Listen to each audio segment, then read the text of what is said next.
Hey everyone, it's Zach back with a new mortgage video. Hope you all had a happy Father's Day weekend. If this is your first time seeing one of my videos, welcome to my channel.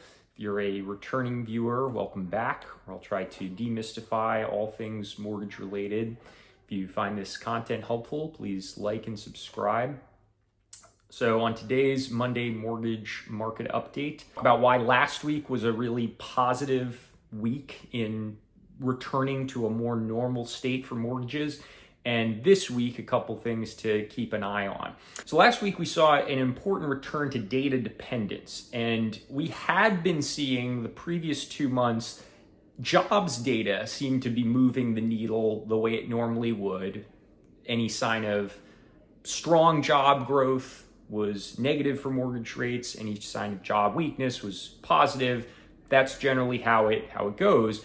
However, with inflation since April 2nd, the passing of these major tariffs, inflation hasn't really moved the needle the way you would expect. Last week, the fact that we got better than expected inflation both Wednesday with consumer price index and Thursday with producer price index, that was a very positive sign, the fact that the markets reacted the way they normally would pre-tariffs.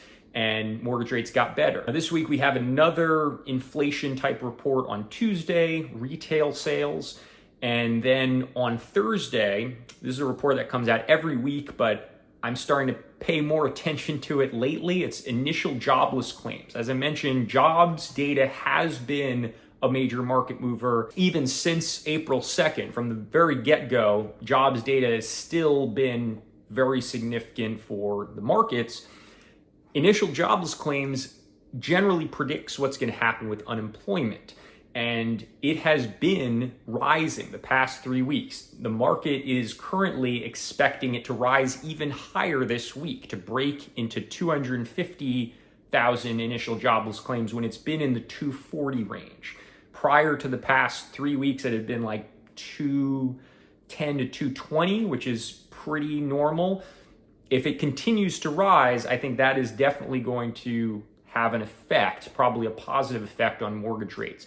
But the biggest thing that's coming this week is on Wednesday, the Fed rate decision.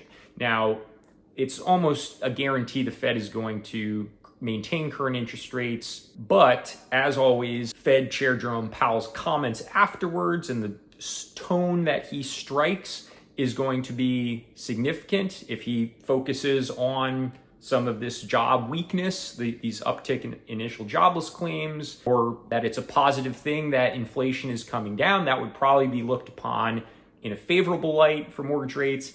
If he's more of just kind of still striking the, we don't know what's going to happen, we're going to continue to pause rates until we get settled with tariffs, I would think that would have more of a negative effect. And the unique part about this Fed meeting is we will get the Fed dot plot for the quarter, which is where the Fed releases their projections for things like unemployment rate, for inflation, and for the rate decisions the next several years. So it's going to be, I think, together, the picture of both what Jerome Powell says and what we get on the dot plot will give us great insight into what the Fed members are thinking, because we will see all 19 members' projections. And is everyone aligned, or is everyone all over the place? I'm guessing it's going to be the latter, because there's so much uncertainty with tariffs.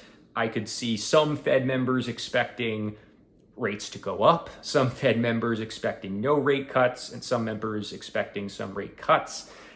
How that differs from the markets, right now the markets are still expecting 2 rate cuts this year, will definitely have an effect on mortgage rates, I would expect, especially now that we're returning to more of a normal state, seeing that jobs and inflation are having the normal effect.